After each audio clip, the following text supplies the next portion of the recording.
Crime world প্রতিদিন দুপুর 12টায় শুধুমাত্র আর+ গোল্ডে। মাতঙ্গিনী হাজরার পাদদেশে নিয়োগের দাবিতে বিক্ষোভে 2014 সালের প্রাইমারি টেট চাকরি প্রার্থীরা 500 দিন ধরে অব্যাহত বিক্ষোভ। মুখে কালি মেখে নিজেদের চাবুকের আঘাত করে বিক্ষোভ দেখালেন চাকরি প্রার্থীরা।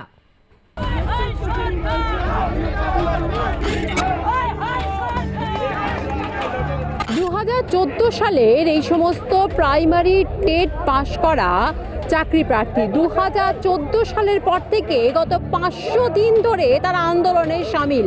তারা অপেক্ষা করছেন চাকরি, কিন্তু এখনো পর্যন্ত নিয়োগপত্র তারা হাতে পাননি। আজকে অভিনব কর্মসূচির মাধ্যমে তারা প্রতিবাদ জানালেন, মুখে কালি দিয়ে প্রতিবাদ যেমন জানালেন তেমনই চাবুক মারলেন নিজেদের। কেন তারা এই অভিনব প্রতিবাদ জানালেন আমরা কথা বলবো এই সমস্ত চাকরি প্রার্থীরা। আমাদের সরকার জীবনের ওপর চাবুক মেরে মেরে আমাদের কি বলবো একেবারে অন্ধকারের একেবারে তলানিতে আমাদের ফেলে দিচ্ছে। তার কারণ হচ্ছে যে প্রথমত আমাদের চাকরি মানে ধরুন পড়াশোনা করে পাশ করে 3বার ইন্টারভিউ দিয়ে এবং তার কোনো রেজাল্ট না আমরা দেখতে পাইনি, এটা 1 নম্বর। 2 নম্বর হচ্ছে যে 10 বছর ধরে না এটা চলছে, হ্যাঁ, মানে নিয়োগের কোনো চিহ্ন মাত্র নেই। 500 দিন ধরে আমরা এই গাছের তলায় বসে আমরা আন্দোলনটা করছি। মানে উনি আমাদের সরকার কি চাইছেন সেটা সত্যি সত্যি পরিষ্কার হচ্ছে না। দুর্নীতি ছেয়ে গেছে। এবার দুর্নীতিগ্রস্ত যারা তাদেরকে একটুখানি অপসৃত করে যেন যারা সত্যি সত্যি চাকরিটার যোগ্য, যারা সত্যি সত্যি ওই শিক্ষকতার সিটটাতে বসার যোগ্য, তাদেরকে যেন সেই সিটে ফিরিয়ে দেওয়া হয়। সরকার আমাদেরকে প্রতিনিয়ত চাবুক মেরে ভেতর থেকে রক্তাক্ত করে দিয়েছে। আমরা প্রতীকীভাবে সেটা দেখানোর চেষ্টা করলাম যে আমাদের ভেতরে নয় বাইরে নয় সর্বত্র শুধু রক্তাক্ত অবস্থাতেই আমরা পড়ে রয়েছি। চাবুকটা আপনারা দেখছেন নিজেকে মারছি, কিন্তু প্রকৃত অর্থে 500 দিন ধরে সরকার আমাদের প্রতিদিন একটা করে মারছে। কখনো কোর্টের নামে, কখনো চুরির নামে, কখনো যোগ্যদের রাস্তায় ফেলে মেরে, কখনো বা জামিনযোগ্য ধারায় মামলা দিয়ে, কখনো হাতে কামড়ে।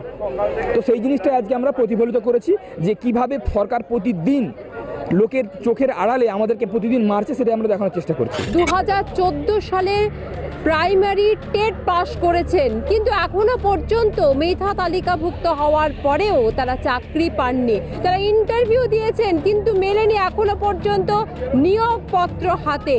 আর সেই নিয়োগপত্রের আশায় তারা এখনো পর্যন্ত আন্দোলন চালাচ্ছেন। তাদের বক্তব্য যে প্রত্যেককে চাকরি দিতে হবে, আর যতদিন না পর্যন্ত এই সমস্ত বঞ্চিত চাকরি প্রার্থীদের প্রত্যেকে চাকরি না পাচ্ছেন ততদিন পর্যন্ত তারা আন্দোলন চালিয়ে যাবেন।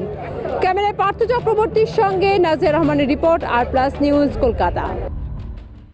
2014 সালের প্রাইমারি টেট উত্তীর্ণ চাকরি প্রার্থীদের আন্দোলনের 500তম দিন। ধর্মতলায় নিয়োগের দাবিতে মুখে কালি মেখে প্রতিবাদ চাকরি প্রার্থীদের।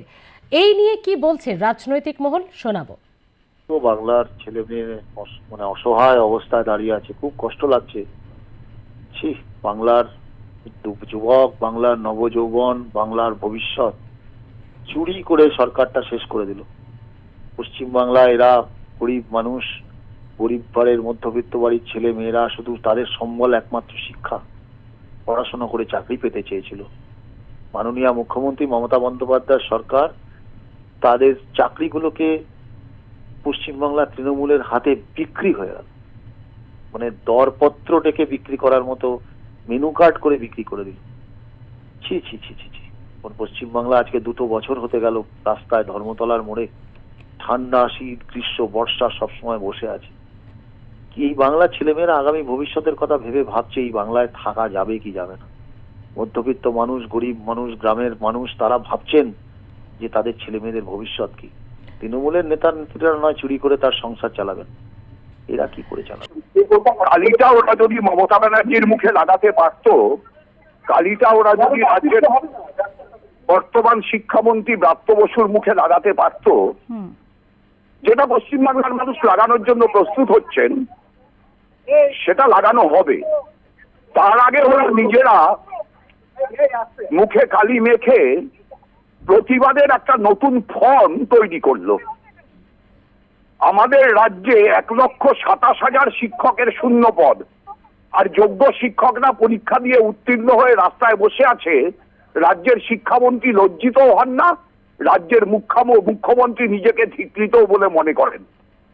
এই রাজ্যে এই আন্দোলন হবে, 2 মিনিটের ভিতর পুলিশ আসবে, ওদের মুখে লাঠি মারবে, বুট পরা পা ওদের মুখে পড়বে, কিন্তু পশ্চিমবাংলার মানুষকে তাই দিয়ে দমানো যাবে না।